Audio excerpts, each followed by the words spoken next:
দর্শক, সরাসরি যুক্ত হয়েছি জাহাঙ্গীরনগর বিশ্ববিদ্যালয়ের মৌলানা ভাসানী হল থেকে। আপনারা দেখছেন যে এই মৌলানা ভাসানী হলে একটু আগেই ছাত্রদল একটি সংবাদ সম্মেলন করেছে, অর্থাৎ ছাত্রদলের যে এই জাহাঙ্গীরনগর বিশ্ববিদ্যালয়ের ছাত্র সংসদ নির্বাচনে যে প্যানেল ছিল তাদের পক্ষ থেকে সংবাদ সম্মেলনে জানানো হয়েছে যে এই নির্বাচন তারা বর্জন করলেন এবং সেই বর্জনের ক্ষেত্রে তারা বেশ কিছু বিষয়ে জানিয়েছেন। আমরা আপনাদেরকে জানানোর চেষ্টা করব যে আজ সকাল 9টা থেকে ভোট কার্যক্রম শুরু হয়েছে। এই ভোট বিকেল 5টা পর্যন্ত এই কার্যক্রম চলার কথা ছিল, কিন্তু হঠাৎই ছাত্রদল এই নির্বাচন বয়কটের ঘোষণা দিয়েছেন এবং সেখানে ছাত্রদলের যারা প্রতিনিধি ছিলেন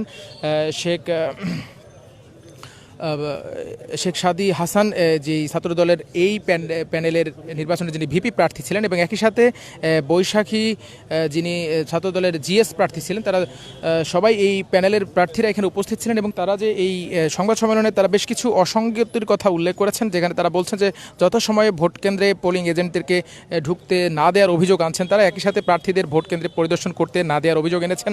একই সাথে ছাত্রদলের এই প্যানেলে আজকে যে সংবাদ সম্মেলন করেছেন যেখান থেকে ভোট বর্জনের ঘোষণা এসেছে এই মৌলানা ভাসানী হলে, সেখান থেকে তারা আরও জানিয়েছেন যে নির্বাচনী আচরণবিধি ভঙ্গ করে ভোট গ্রহণ কালে শিবির সমর্থিত প্যানেল ভোটারদের হাতে লিফলেট বিতরণ করেছে এমন অভিযোগ তারা এনেছেন। বঙ্গমাতা শেখ ফজিলাতুন্নেছা মুজিব হলে জাল ভোট দেয়া ও ভিপি প্রার্থীকে হেনস্থার শিকার হওয়ারও অভিযোগ করেছেন তারা। একই সাথে আজকের এই সংবাদ সম্মেলনে ভোট বর্জনের আগে আরও কিছু অসঙ্গতির কথা জানিয়েছেন। তার মধ্যে রয়েছে মোট 9টি অভিযোগের একটি তালিকা তারা দিয়েছেন। এর মধ্যে আরেকটি হচ্ছে যে কিছু কেন্দ্রে ভোটার অনুপাতে বুথের সংখ্যা কম হয় ভোটারদের মধ্যে ভোগান্তি সৃষ্টি হয়েছে এমন অভিযোগও তারা এনেছেন। আমরা দেখছি যে ছাত্রদলের যেই নেতাকর্মীরা রয়েছেন সংবাদ সম্মেলন শেষে তারা মৌলানা ভাসানী যে হল রয়েছে এই হল থেকে সামনে চলে যাচ্ছেন তাদের নেতাকর্মীরা। আপনারা দেখতে পাচ্ছেন যে এই ভোট বর্জনের ঘোষণার পরই কিন্তু তারা এই জায়গাটি ত্যাগ করছেন এবং তারা আরও বেশ কিছু অসঙ্গতির অভিযোগ এনে ভোট বর্জন করেছেন। তারা বলছেন যে দর্শক, আমরা দেখছি যে ছাত্রদলের ভোট বর্জনের পরই এই হলের পাশেই শিবিরের যে জিএস প্রার্থী মাজারুল ইসলাম তিনি এখানে আছেন, তার কাছে চেষ্টা করব। আমরা তো বলিনি যে বিএনপির রাজনীতির সঙ্গে সংশ্লিষ্ট কারো কোম্পানির ইভিএম করবো না। আমরা বলতেছি যে ইভিএম মেশিনের ত্রুটি আছে কি নেই সেটা আমরা যাচ করতে চেয়েছি, কিন্তু আমরা এমন বলিনি যে কোন কোম্পানির জন্য। সেক্ষেত্রে বলতে গেলে তো বর্তমান আমাদের উপাচার্য উনি জাতীয়তাবাদী শিক্ষক ফোরামের সভাপতি ছিলেন, তার বিশ্ববিদ্যালয়ে আমাদের বর্জন করা উচিত। সে জায়গায় আমার কাছে মনে হয় না এটা কোনো গ্রাউন্ড হতে পারে। আমার কাছে গ্রাউন্ডটা হলো মেশিনটার কার্যকারিতা ভালো কিনা, কার্যকারিতা ওকে কিনা, এরর আছে কিনা, সে জায়গাটা মেইন ফোকাস হওয়া উচিত। তবুও যেহেতু ওনারা জামাতের প্রসঙ্গ এনেছেন, সে জায়গায় আমরা দেখানোর চেষ্টা করেছি উনি আসলে জামাতের সঙ্গে সংশ্লিষ্ট না, বরং উনি বিএনপির রাজনীতির সঙ্গে সংশ্লিষ্ট। আচ্ছা, আপনারা তাহলে শেষ পর্যন্ত লড়ে যাবেন না? আমরা অবশ্যই শিক্ষার্থীরা আমাদেরকে ম্যান্ডেট দেবে, শিক্ষার্থীদের ম্যান্ডেটের জন্য আমরা লড়ে যাবো। শিক্ষার্থীরা আমাদেরকে যদি নির্বাচিত করে আমরা তাদের জন্য কাজ করবো, শিক্ষার্থীরা নির্বাচিত না করলে আমরা আমাদের মতো করে কাজ করবো, তাদের জন্য কাজ করবো, কোনো আমাদের অসুবিধা নেই। আমরা বলেছি দেখেন, এরা আসলে কে নির্বাচনে অংশগ্রহণ করবেন কি অংশগ্রহণ করবেন না এটা অবশ্যই তাদের রাইট রয়েছে, সে জায়গায় তারা সেই সিদ্ধান্ত গ্রহণ করতে পারেন। আমরা মনে করি শিক্ষার্থীরা রায় দেবেন, শিক্ষার্থীরা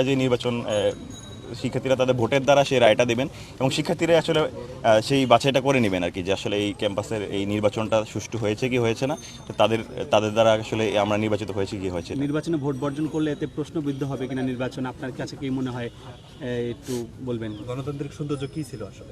গণতান্ত্রিক সৌন্দর্যটা আসলে যা ছিল সেটা গণতান্ত্রিক সকাল থেকে কিংবা গতকাল থেকেই নির্বাচনের সার্বিক পরিস্থিতি যেই প্রশ্নবিদ্ধ হয়েছে, নির্বাচনের সার্বিক নিরাপত্তা, নির্বাচনের যে প্রাক্তন ইস্যু এবং একই সাথে যেই ট্রান্সপারেন্সির জায়গাগুলো যেভাবে হার্ম হয়েছে, আমার কাছে মনে হয় সেই জায়গা থেকেই এই সিস্টেমেটিক ফলটা তৈরি হয়েছে।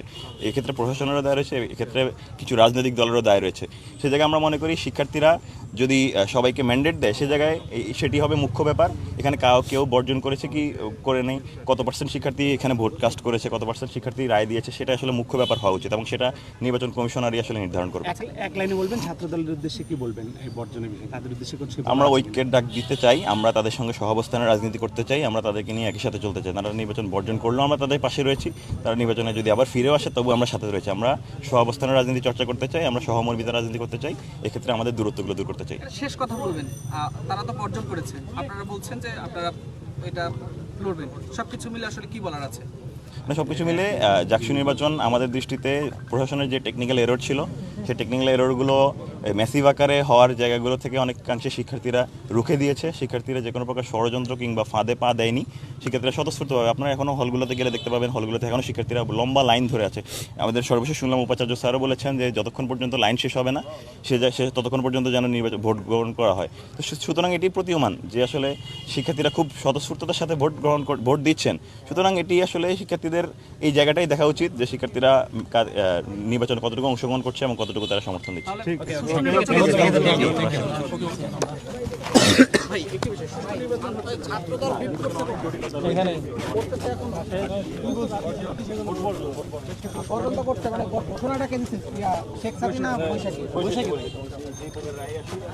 আমাদের নির্বাচিত করলেও আমরা কোনো সমস্যা নেই, আমাদের না করলেও কোনো সমস্যা নেই, আমরা আমাদের কার্যক্রম চলে যাবো। হচ্ছে যে নির্বাচন সুষ্ঠু হচ্ছে কিনা বা কোনো আশঙ্কা করছেন কিনা? না, এটা কনক্রিট কোনো কথাবার্তা না যে ওইখানে নির্বাচন অনেক জটিলতা ছিল, নির্বাচনে অনেক ত্রুটি ছিল, কিন্তু শিক্ষার্থীরা স্বতঃস্ফূর্তভাবে ভোট প্রদান করেছে এবং অধিকাংশ সবগুলো হলগুলোতে অধিকাংশের অনেক বেশি ভোট কাস্টিং হয়েছে। সুতরাং এটাতে তো অবশ্যই কিছু একটা মেসেজ পাওয়া যায়।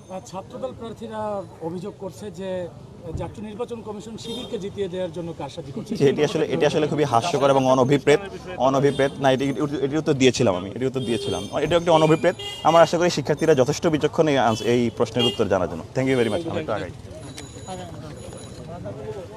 দর্শক, যেটি বলছিলাম যে আমরা একটু আগেই যেটি জানতে পারলাম যে ছাত্র দলের পক্ষ থেকে জাকসু নির্বাচন বর্জনের ঘোষণা দেওয়া হয়েছে। সেখানে তারা 9টি বিষয়ে অসঙ্গতির অভিযোগ এনে এই ভোট বর্জন করেছেন। এর মধ্যে একটি ছিল যে ব্যালট বাক্স যে কোম্পানির কাছ থেকে কেনা হয়েছে, তিনি ছাত্র দলের প্যানেলের পক্ষ থেকে বলা হচ্ছে তিনি জামাত সংশ্লিষ্ট, এবং এই বিষয়ে শিবিরের যিনি এই জাকসু নির্বাচনের জিএস প্রার্থী রয়েছেন মাজহারুল ইসলাম, তাকে প্রশ্ন করা হলে তিনি বলেছেন যে এটি একপাক্ষিক একরকম অভিযোগ, এবং একই সাথে তিনি বলেছেন যে বিশ্ববিদ্যালয়ের বর্তমান যিনি ভিসি রয়েছেন তিনি জাতীয়তাবাদী শিক্ষক ফোরামের সভাপতির দায়িত্ব পালন করেছিলেন। তো সেদিক থেকে তারপরও তারা নির্বাচনে অংশগ্রহণ করেছেন, এবং তিনি যেটি বারবার বলছিলেন যে এই ভোট বর্জনের বিষয়টিও আসলে ছাত্রদলের গণতান্ত্রিক অধিকার, তারা চাইলে বর্জন করতেও পারে। এবং একই সাথে তার পক্ষ থেকে যেটি বলা হয়েছে যে এখন কিন্তু ভোট কেন্দ্রগুলোতে শিক্ষার্থীদের উপস্থিতি ব্যাপক। আমরা নিজেরাও দেখেছি একটু আগে কবি নজরুল যে জাতীয় কবি নজরুল যে হল রয়েছে সেখানেও শিক্ষার্থীদের উচ্ছ্বাস আমরা দেখেছি।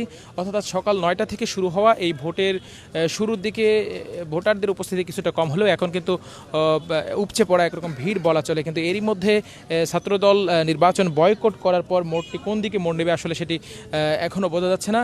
দর্শক, এই যখন পরিস্থিতি, আমরা সরাসরি যুক্ত হয়েছিলাম ছাত্রদলের ভোট বর্জন যেই কেন্দ্র থেকে করছেন মৌলানা ভাসানী হল থেকে। এই ছিল আমাদের কাছে সর্বশেষ। পরবর্তী আপডেট পেতে চোখ রাখুন আমার দেশের অফিসিয়াল ফেসবুক পেজে।